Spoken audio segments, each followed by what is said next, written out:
In just one generation, 70% of the Atlantic salmon population has disappeared completely from the earth. In the River Carron, from thousands of creatures returning each season, the ecosystem collapsed to a state of severe exhaustion, with exactly 6 fish found in 1998. Government agencies refused funding and had almost closed the extinction file. A local fisheries manager decided to go against every academic rule of the time. He carried out a large-scale biological intervention campaign, quietly releasing hundreds of thousands of young fish into the empty river. 2 decades later, that persistence created one of the most shocking biological turning points of the 21st century, forcing the government to rewrite the entire conservation law. In the 1880s, when the first counting records were established, small river branches in northwest Scotland, such as Carron and Sutherland, recorded from 300 to 600 adult salmon returning each season. This was a perfect biological cycle that had existed since the Ice Age. Fish, hatched in freshwater rivers, swam out to the ocean for 3 to 4 years to store energy, then used the Earth's magnetic field and their extraordinary sense of smell to return to the exact place where they were born and continue their species. But that cycle was broken by humans. By the 1990s, the number of 600 had fallen to only 20. On many rivers, the number of returning fish had dropped to extremely small figures. On the national scale, the Atlantic Salmon Trust recorded a devastating decline from 1.2 million individuals returning to Scotland's coast each year in the 1970s, down to only 360,000 in the early 2000s. A 70% decline in only one generation. The causes arrived like a chain of disasters. Far offshore, giant industrial fishing fleets depleted entire salmon migration routes toward the Faroe Islands and Greenland. On land, fields were flattened for agriculture. Riverside forests were severely cut down. With no shade, river water temperatures surged. Salmon are cold-blooded creatures of Arctic waters. They cannot lay eggs, and their eggs cannot survive in warm water. Every meter of expanded farmland, every discharge pipe from farms, eliminated the survival chances of millions of young salmon. No spawning grounds, no young fish, no adults returning. And in the effort to rescue them, humans created a second disaster: industrial hatcheries. In the early 2000s, releasing hatchery fish was an expensive but useless industry. On the famous River Spey, managers spent £120,000 each year on hatcheries, producing millions of young fish. But when the results were examined, the truth shocked everyone. An official study by the government agency Marine Scotland showed that the contribution rate of hatchery fish to the number of fish caught ranged only from 0 to 1.8%.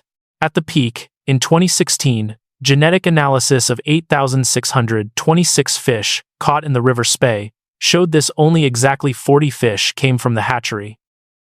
Why was there such a disastrous failure? Scientists pointed to 2 core causes. First, hatcheries operated like industrial production machines. They took fish from other rivers or from farmed salmon and bred them without control. When released, these fish lost the genetic map needed to return. Second, being kept in captivity for too long caused the fish to lose survival ability. They became prey, lacking self-defense skills, competed for food with the few remaining wild fish, and degraded the native gene pool. The conclusion was given close: all hatcheries leave nature to decide for itself. But on the River Carron, Bob Kindness, the director of a small fisheries college, did not accept that ending. He did not have a budget of £120,000. He had only persistence and a strategy that went against every textbook of the time. Unlike industrial hatcheries, Bob Kindness recognized a massive flaw in the way humans were doing things. He began a closed, solitary process that 20 years later would produce a result capable of overturning the entire world of ecological science. In 2001, Kindness built a small concrete hatchery station right on the Attadale estate. He established 3 core rules, which later became the gold standard of modern conservation. Absolutely no non-native fish. He used only wild females caught directly from the River Carron. Prevent genetic drift. He kept each mother fish for only one single breeding season, then released them, never breeding them too many times in an artificial environment. This preserved the most primitive wild instinct inside every egg. The hidden release strategy. Instead of releasing fish in spring, when the water is warm and predators are highly active like other hatcheries did, he released them in September. Every autumn, this man carried bucket after bucket of young fish, only 3 to 4 centimeters long, their bodies almost transparent, and walked along the riverbank. He did not pour them directly into the water. He chose shaded river sections with slow currents and fine gravel, exactly the places where natural mother salmon had once dug spawning nests. The young fish touched the water, paused for a beat, then immediately slipped beneath the gaps between stones. Their survival instinct was still intact. In the first year, he released 150,000 young fish. The survival rate in the river was 3 to 5%. That means only about 4,500 to 7,500 made it out to sea. And this was when they entered the harshest chain of trials on the planet. When a young salmon enters the salt water of the North Atlantic, it disappears from human control. The generations of fish released by kindness had to face an environment that was collapsing far more severely than in the 1990s. The modern ocean is a zone full of risks. As soon as they leave the river mouth, they must swim past giant industrial salmon farms along the coast, places that produce billions of sea lice that attach to and attack living young salmon. If they survive the sea lice, they must face the North Atlantic current changing its path because of climate change, disrupting the food chain of plankton and small fish. Food sources decline, water temperatures rise, and industrial trawler fleets wait offshore near Greenland. But climate change or sea lice are still not the greatest nightmare. A dangerous genetic threat is devastating the ocean-escaped industrial salmon. In 2023, a disaster shook all of northern Europe. Tens of thousands of artificially farmed salmon from a giant corporation broke through barriers and flooded into Icelandic waters.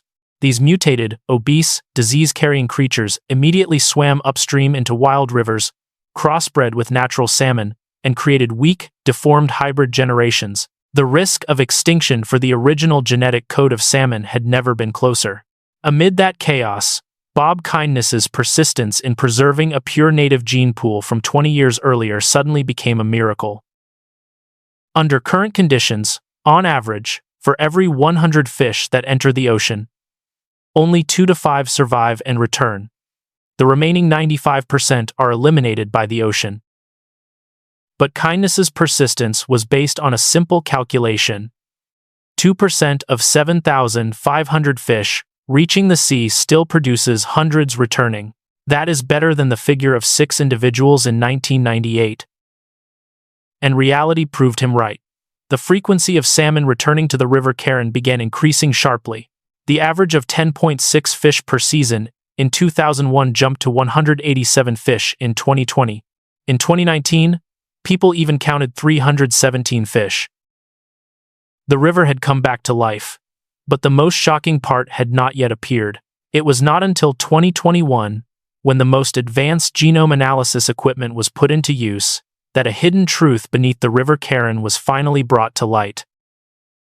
In 2021, the University of the Highlands and Islands completed a large-scale DNA coding study comparing the genetic material of the adult fish returning to the river with the data archive of fish generations from Kindness's hatchery. The original goal was only to prove that hatchery fish could survive, but the data that came back broke every previous ecological theory. The results showed the explosion in fish numbers did not come from the hatchery continuously pumping fish into the river. The truth was that the number of fish released by Kindness had been large enough for the survivors to return and carry out the most sacred mission, reclaiming the natural spawning grounds. For many years, terrible floods had washed away fine gravel, preventing oxygen from reaching the egg nests and causing naturally born young fish to die from lack of oxygen. But by releasing a large number of healthy young fish so they could swim out, grow, and return, These fish use their own tails to dig, clean, and rearrange the riverbed. Hundreds of returning fish clean the gravel beds again. Their eggs hatched right inside the natural environment, and the DNA system recorded something extraordinary. The F2 generation had a survival rate, strength, and adaptability far superior to the first generation. Scientists finally realized their mistake. A hatchery was not a machine replacing nature as they once thought, and it was not necessarily something destroying nature either. A hatchery was a bridge. When a river has been exhausted to the point where it can no longer recover by itself, it needs a force large enough to buy time. The hatchery keeps the gene pool from being erased, pumping in enough life force for the river to restart its own wild cycle. Most recently, the full results of this report were officially published, creating a seismic shock in the academic world. It is the first case in the world to prove the success of a long-term intervention program using DNA data after 30 years of real-world evidence. The success of the River Carron triggered a chain reaction. The pride of the old regulations was broken. Looking at the brutal reality of this decade, management agencies on the River Dee and the River Spey, places that had firmly closed hatcheries 25 years earlier, had to sit down again to negotiate the opening of emergency hatchery stations. They are racing against time to apply Bob Kindness's model: precisely catch the last remaining fish, preserve the eggs, and give the river one chance. Instead of passively waiting for nature to recover by itself, countries are urgently building safe biological storage systems. In the Orkney Islands, Argyll, and Lochaber, giant DNA banks storing the genotypes of native salmon have been established. Global conservation thinking has changed forever. No more standing with folded arms and waiting for nature to recover. Genetic material must be stored right now, while the rivers still have a few remaining individuals. Scotland's micro-conservation model is now being actively studied and applied in North America. West Coast states in the United States, such as Washington and Oregon, where billions of U.S. dollars are being spent each decade to maintain giant dams and hatcheries, while still helplessly watching Chinook salmon decline, have begun studying Kindness's method. Even in Canada, where salmon decline is seriously affecting the workforce and the large-scale ecotourism industry, scientists must agree this is not only a story of saving one species, this is a battle to protect the economic lifeblood of thousands of riverside towns around the world. But Bob Kindness and the River Carron Association know that fish alone are not enough. During all that time, they personally planted 370,000 trees around the Glencairn estate.